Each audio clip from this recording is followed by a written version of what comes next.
ನಾವೆಲ್ಲರೂ ನಮ್ಮ ರಾಷ್ಟ್ರದ 76ನೇ ಗಣರಾಜ್ಯೋತ್ಸವವನ್ನು ಆಚರಿಸುತ್ತಿದ್ದೇವೆ. 1947ರಲ್ಲಿ ಭಾರತಕ್ಕೆ ಸ್ವಾತಂತ್ರ್ಯ ಬಂದ 2.5 ವರ್ಷಗಳ ನಂತರ ಇಂದು 1950ನೇ ವರ್ಷದಿಂದ ಆಚರಿಸಲು ಪ್ರಾರಂಭಿಸಿತು. ನಾವು ಇದನ್ನು ಪ್ರತಿ ವರ್ಷ ಜನವರಿ 26ರಂದು ಆಚರಿಸುತ್ತಿದ್ದೇವೆ, ಏಕೆಂದರೆ ಈ ದಿನದಂದು ಭಾರತದ ಸಂವಿಧಾನವು ಅಸ್ತಿತ್ವಕ್ಕೆ ಬಂದಿತು.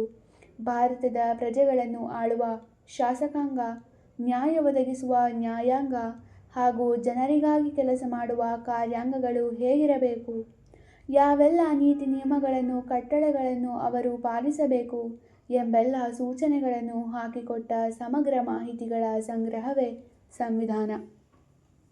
ಸುದೀರ್ಘ ಸ್ವಾತಂತ್ರ್ಯ ಸಂಗ್ರಾಮ ಮತ್ತು ಲಕ್ಷಾಂತರ ತ್ಯಾಗ ಬಲಿದಾನಗಳ ನಂತರ ನಮ್ಮ ದೇಶ 1947 ಆಗಸ್ಟ್ 15ರಂದು ಸ್ವಾತಂತ್ರ್ಯವಾಯಿತು. ಆದರೆ ಇನ್ನೂ ಈ ಸ್ವಾತಂತ್ರ್ಯವು ಅಪೂರ್ಣವಾಗಿತ್ತು, ಏಕೆಂದರೆ ಈ ಸಮಯದಲ್ಲಿ ನಮ್ಮ ದೇಶವು ಅನೇಕ ತುಂಡುಗಳಾಗಿ ವಿಭಜಿಸಲ್ಪಟ್ಟಿತು.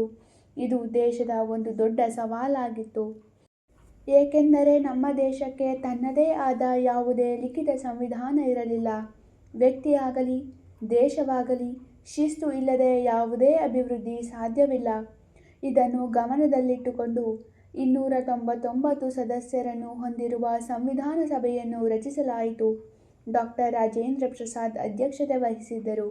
ಇದರ ಮೊದಲ ಸಭೆಯು ಡಿಸೆಂಬರ್ 1946ರಲ್ಲಿ ನಡೆಯಿತು ಮತ್ತು 2 ವರ್ಷ 11 ತಿಂಗಳು 18 ದಿನಗಳಲ್ಲಿ ಇದು ಅಂತಿಮವಾಗಿ 26 ನವೆಂಬರ್ 1949ರಂದು ಪೂರ್ಣಗೊಂಡಿತು.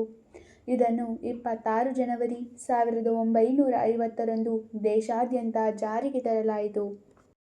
ಈ ದಿನ 26 ಜನವರಿ 1930 ಕಾಂಗ್ರೆಸ್ನ ಲಾಹೋರ್ ಅಧಿವೇಶನದಲ್ಲಿ ರಾವಿ ನದಿಯ ದಡದಲ್ಲಿ ಪೂರ್ಣ ಸ್ವರಾಜ್ಯವನ್ನು ಘೋಷಿಸಲಾಯಿತು.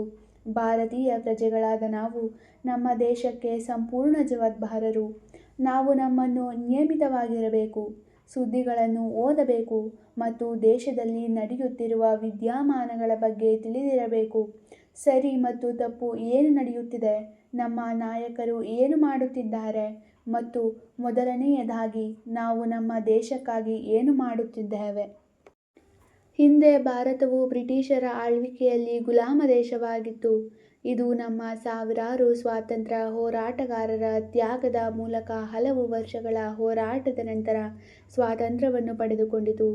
ಆದ್ದರಿಂದ ನಾವು ನಮ್ಮ ಎಲ್ಲ ಅಮೂಲ್ಯ ತ್ಯಾಗಗಳನ್ನು ಸುಲಭವಾಗಿ ಬಿಟ್ಟುಬಿಡಬಾರದು ಮತ್ತು ಮತ್ತೊಮ್ಮೆ ಭ್ರಷ್ಟಾಚಾರ, ಅನಕ್ಷರತೆ, ಅಸಮಾನತೆ ಮತ್ತು ಇತರ ಸಾಮಾಜಿಕ ತಾರತಮ್ಯದ ಗುಲಾಮರಾಗಲು ಬಿಡಬಾರದು. ಭಾರತ ನಮ್ಮ ದೇಶ, ಭಾವೈಕ್ಯತೆಯೇ ಇದರ ಜೀವವಾಗಿದೆ. ನಮ್ಮ ದೇಶಕ್ಕೆ ಸಮೃದ್ಧ ಸಾಂಸ್ಕೃತಿಕ ಇತಿಹಾಸ ಮತ್ತು ವೀರಧೀರರ ಪರಂಪರೆಯ ಹಿನ್ನೆಲೆ ಇದೆ. ಸೌಹಾರ್ದತೆ, ಶಾಂತಿ, ಸಹಿಷ್ಣುತೆ, ಸಮಾನತೆ ಇವು ದೇಶವನ್ನು ಭದ್ರಪಡಿಸುವ ಮೌಲ್ಯಗಳಾಗಿವೆ. ನಾವು 7 ದಶಕಗಳಲ್ಲಿ ಬಹಳಷ್ಟು ಸಾಧಿಸಿದ್ದೇವೆ. ಸಾಧಿಸಬೇಕಾಗಿರುವುದು ಇನ್ನೂ ಸಾಕಷ್ಟಿದೆ. ನಾವೆಲ್ಲರೂ ನಮ್ಮ ಜವಾಬ್ದಾರಿಯನ್ನು ಅರಿತು ಕೆಲಸ ಮಾಡುವ ಮೂಲಕ ವೈಯಕ್ತಿಕವಾಗಿ ಮತ್ತು ಸಾಂಘಿಕವಾಗಿ ಪ್ರಯತ್ನಪಟ್ಟರೆ ದೇಶದ ವಿವಿಧ ಕ್ಷೇತ್ರಗಳಲ್ಲಿ ಪ್ರಗತಿ ಸಾಧ್ಯವಾಗುತ್ತದೆ.